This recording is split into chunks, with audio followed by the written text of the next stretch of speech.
Time for part 2 of the Offseason August mailbag. I'm shifted to Gainbridge Fieldhouse for the second part of this recording. So much to get to today. Should the Pacers trade for a star, consider tanking? And we're going to grade some of their offseason and so much more on today's Locked On Pacers podcast.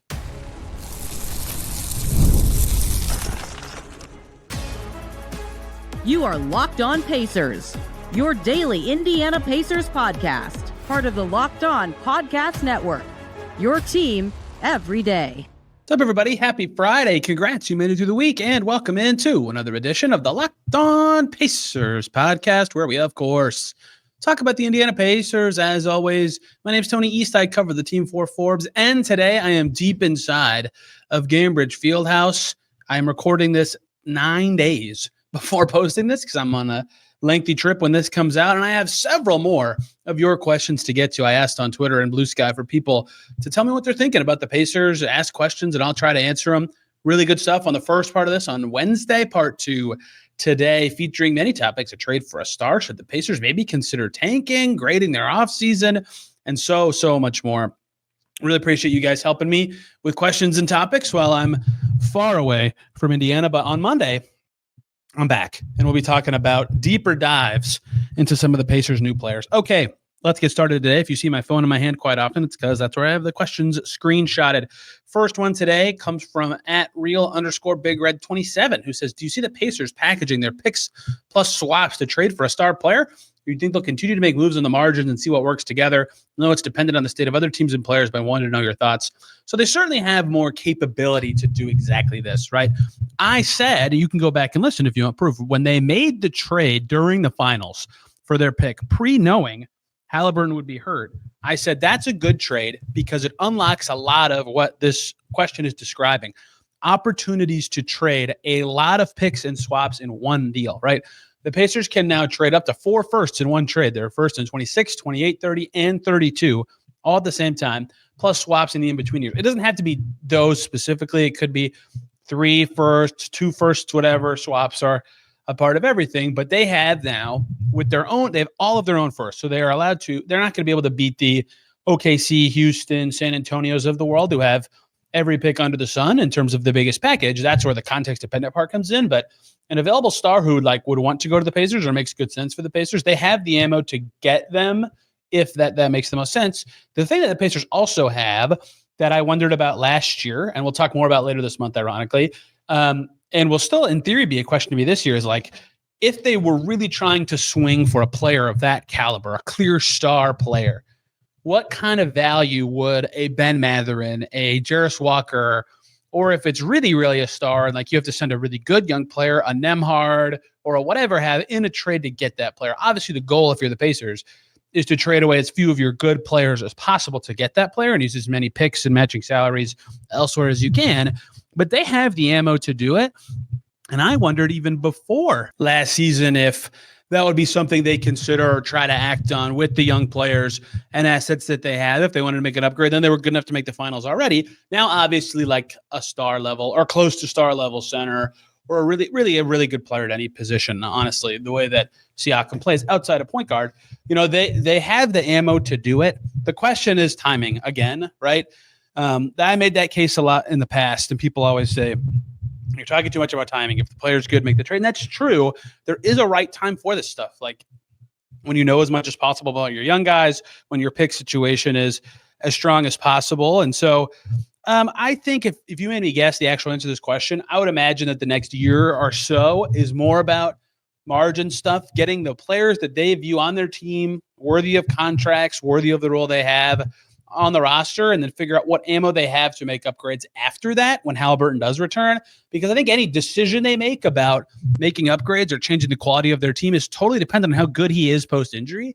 If he's amazing next year and they're already ready to just keep running right away, great. Yeah, they should be willing to trade all they can for other stars. And if he's not ready for that kind of level or he's not that kind of player again, they should be a little more reserved about building up an asset base to make that trade for that a really stud player later. So I think it does depend more on him, and that's why I think the next actual year of time will be more about margin moves, and then after that, they could consider packaging all their stuff together. But they have certainly a better star trade package now than they did 12 months ago.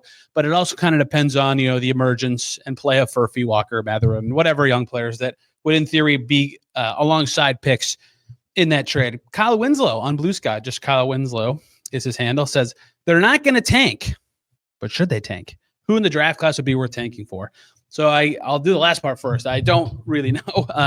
It's hard to get ahead on drafts for me, especially this year when I had no time to get into the draft that just happened.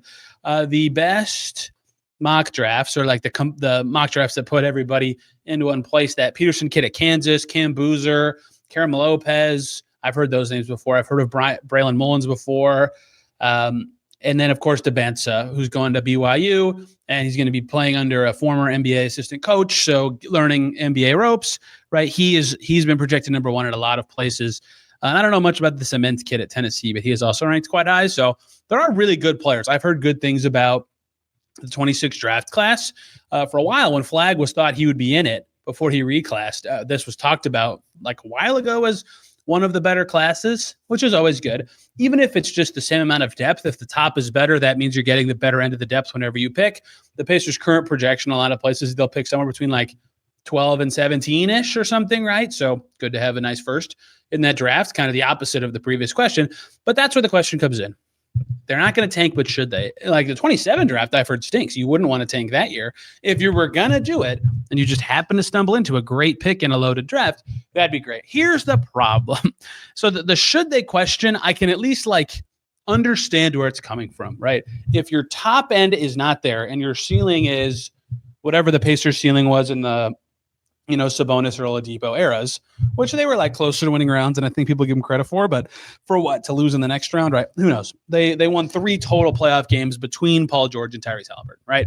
So clearly not a high ceiling. Like if that's what your ceiling is, what are you getting out of that? So my answer is, of course, that the difference they have between other teams in their situation and their own situation is that a lot of the players they're going to be trying to play, win or lose, are still young. So they're still getting development out of the season, even if they try to win. That's why tanking would be hard. Like, who could they not play? The guys they want to play, even if they were purely development. They sent Siakam home for 82 games. That's never happening. McConnell, get out of here. Obi, they know what you are. Go home. Like, they're still playing, if they're just playing younger guys, Furphy, Walker, Mathurin, Nembhard, Neesmith, Jackson, Huff. Like, that's still 30-ish wins. So like truly tanking would be hard. Here's what I would say though, even in the context of, I believe that the Pacers, when they say they will try to win with what they have this year, and I'll talk more about that in just a second, like every injury, they should be so cautious, right? You don't want it to last long term, to the point of like, if you're holding a guy out of a game where he could probably play, that's fine. Like if it helps your draft pick, that's maybe fine for the Pacers this year. The East is just good enough.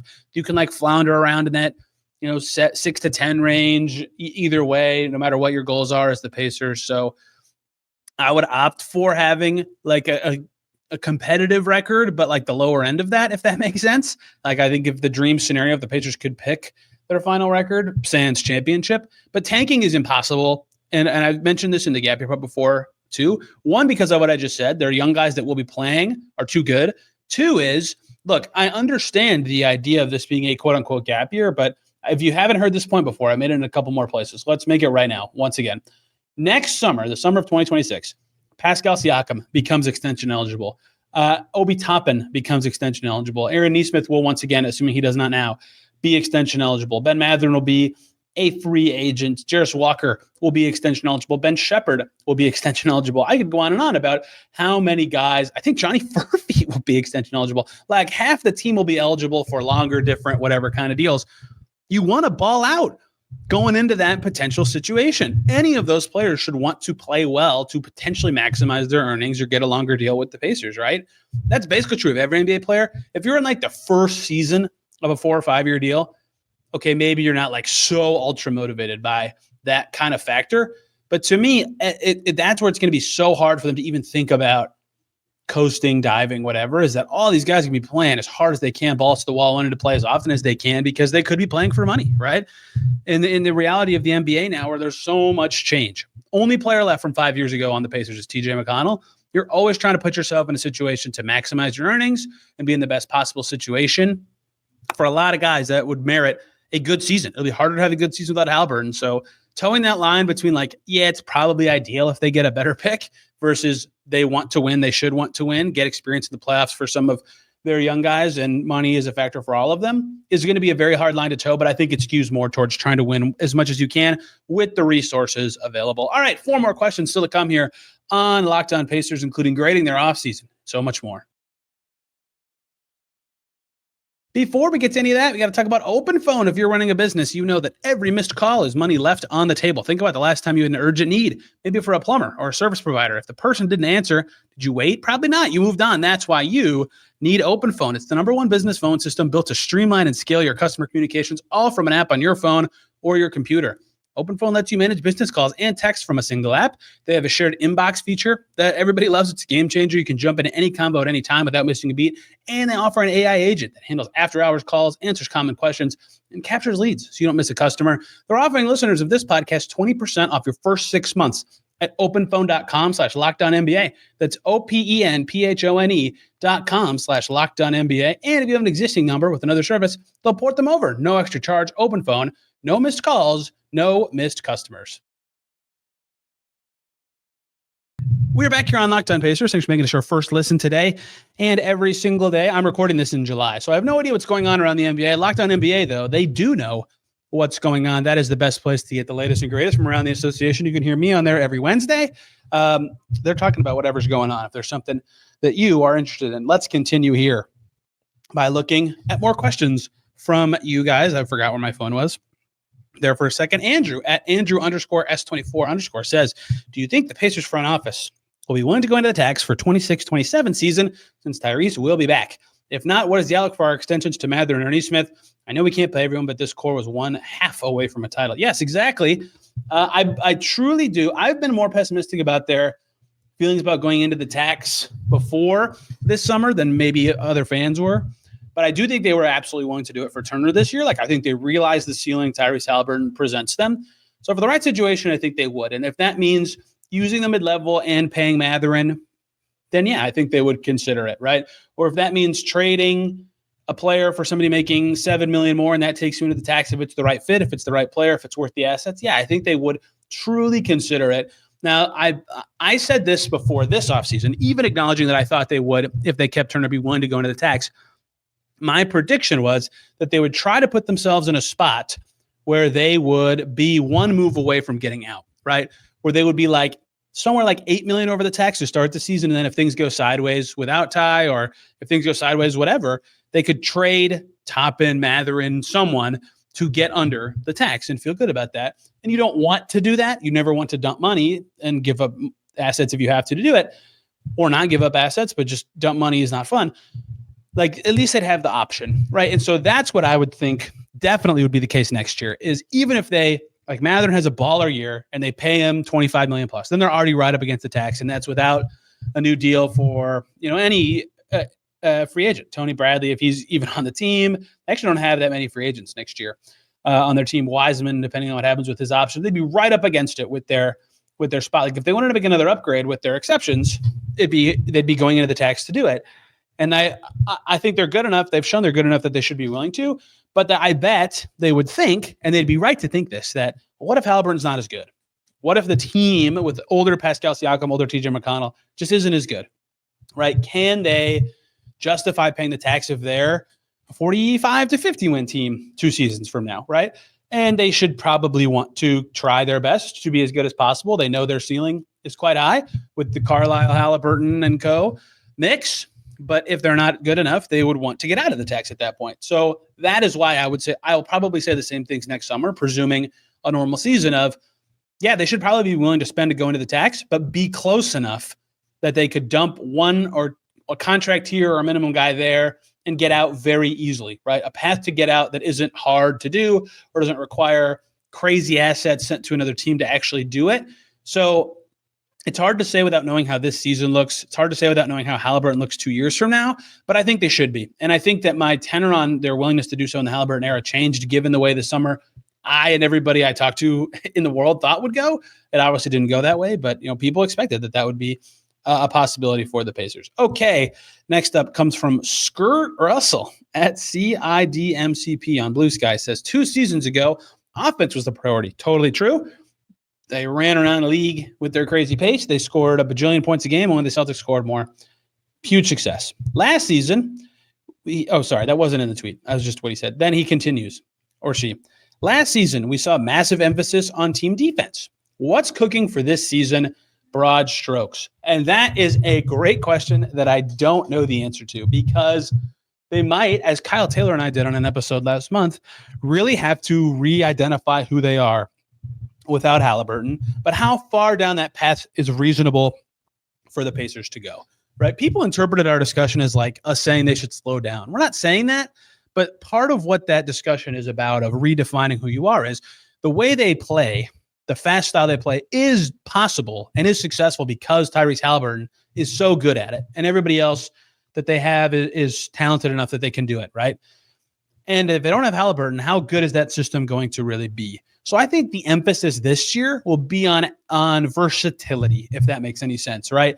Being able to play and morph your style more within a game, from game to game, against certain opponents. And obviously you're doing that without Haliburton, but he is such a sharp player, and he'll be very observant this year. Like if you heard him talk on that appearance on McAfee, he talked about, how he wanted to be in coaches' meetings and where he wanted to sit on the bench and all that stuff during games in the season, so he could really take in as much information and make this as positive as a season as he can get without actually playing, so he can at least see what's going on and how they're morphing. That's what I think the focus should be for the Pacers, is like, if the game requires them to there were games last year that required them to slow down to win. And in those games, usually Mathurin and Siakam were their leading scorers, right? Can they make those games be more balanced? And it's not a bad thing if Mathurin and Siakam are the only two guys who can really thrive in that environment, but can they make it so they're better as a team in that setting, right? If they have to play fast without Tyrese Haliburton, can they do it? And it's without Haliburton and McConnell's on the bench, because when McConnell's in there, their pace is still pretty high.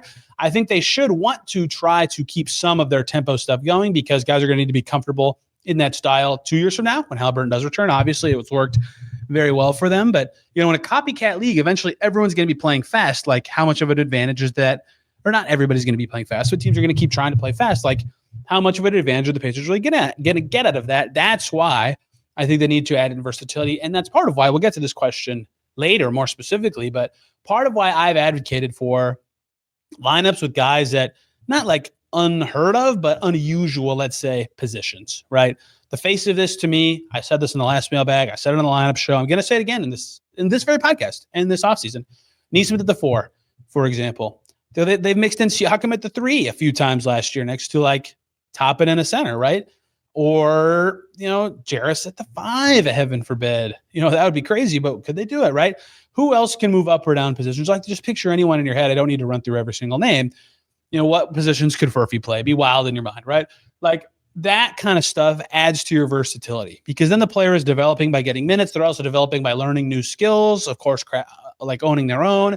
That's what I think this year needs to be about, because if you're blending success and development, that's possible given the age of the team. That's largely going to be playing every night. That's all fine and dandy, but what's that development for, right? It's to be as good as possible when Haliburton does return. And the best way to do that is to get players better at other skills or make them more comfortable in a certain play style. And that play style is going to be different this year. So I think that's why you lean towards the skills and get guys to be as versatile as possible in terms of being ready for quick style changes, to the extent that you're willing to do that as the Pacers. Be ready to be a part of different lineups, unique looks, be a part of, different types of game plans that isn't just our style is better than your style and we're going to play that way, right? That kind of stuff to me is what this will be about. And seeing like how high they can get their defense in theory without Haliburton. Can they be a top half of the league offense without Haliburton? That would still be telling and revealing information. Like, they'll still have their focuses on those ends of the floor. It wouldn't surprise me if they called more plays this year and figured out how that could help them in theory in the future when Haliburton does return. But that's just kind of how I view what their focus should be this year, because they've proven, right? And I've heard this from people around the team in the league, that their development system is quite good, right? Agents have told me that they like when their guy gets an Exhibit 10 with the Pacers, right? The theory of that development program is good to them.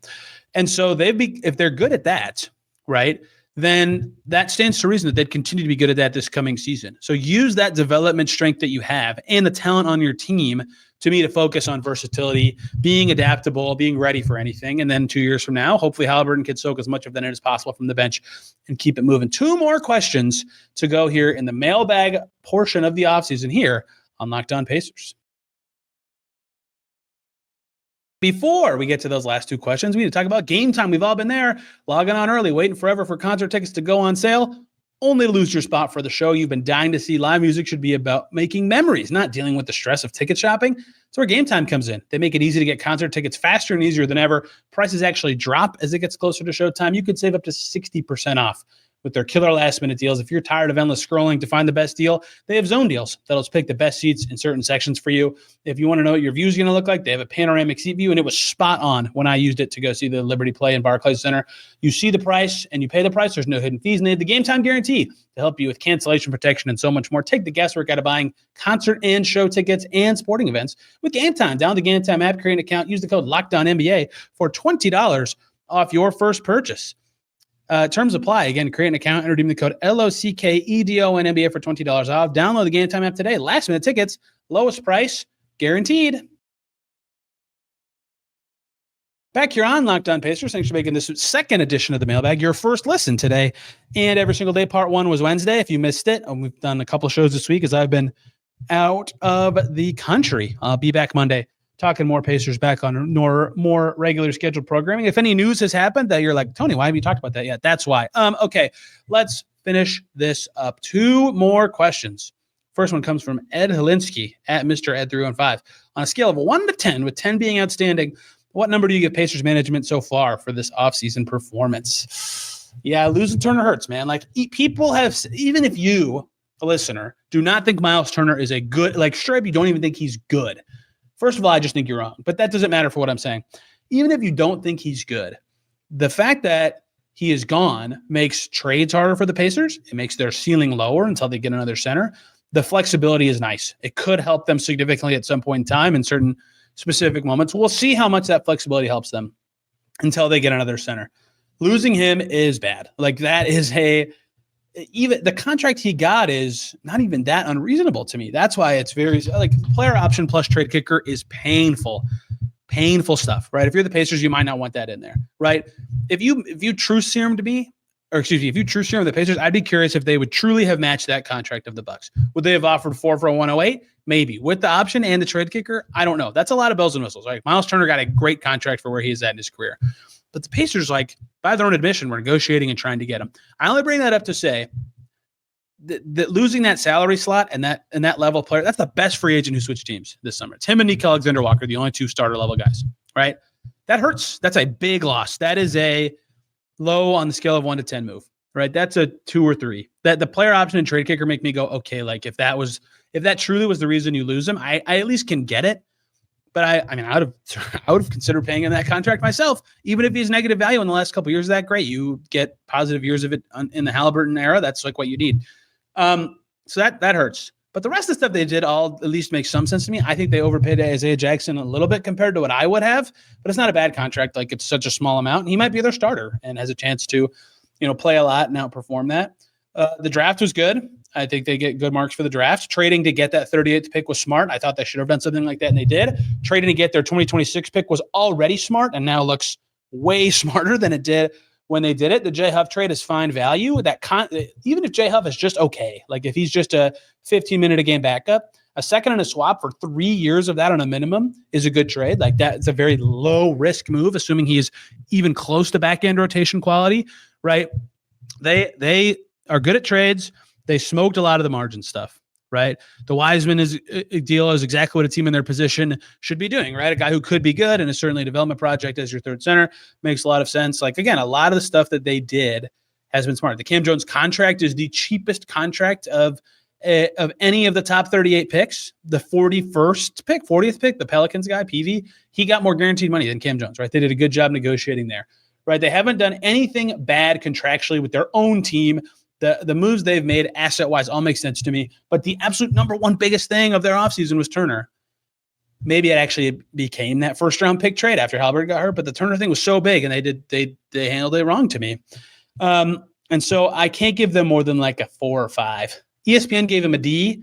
All their margin moves are good, and their biggest move was bad, so I can't really fault them there. I probably, if you made me do like a letter grade, would do like C-. This is close to like 2020. When did they lose McDermott, and then they were running into the like very small cap growth year of like near the bottom of the offseason successes for this Pacers regime, I would say. They've had a lot of very good off seasons. The one year they went ham on the midseason trades, they got Tyrese Haliburton. And here's the thing. I still think this is a very, very good front office, right? I think they've made a lot of smart moves in the last couple of years. They just built a team that was 24 minutes from a championship, for Pete's sake, right? I don't think that saying they had a couple of missteps this summer means no one should believe in them ever again. They should have a lot of belief in this front office, who has steered the ship very well. And when they get flexibility and can turn quickly, they've done it. But losing Turner hurts, I think. And I think I said this before, but I think fans, you guys will really feel it if a very good star player becomes available who fits the Pacers very well, and you go to build a fake trade and try to salary match. And then you'll be like, wait, this is impossible without trading away several good players. And like sometimes that's just a necessary evil of trades, but having Turner would have made that a lot easier and a lot more palatable. That hurts. If you made me give it a number, I'd give it a 5, I think, maybe a 4. Last one comes from Schwartz Bruder at the Evil Omega. I got asked this in the last one. I'll do it again here. What kind of zany lineups would you like to see Carlisle run this season? His example, quite fun.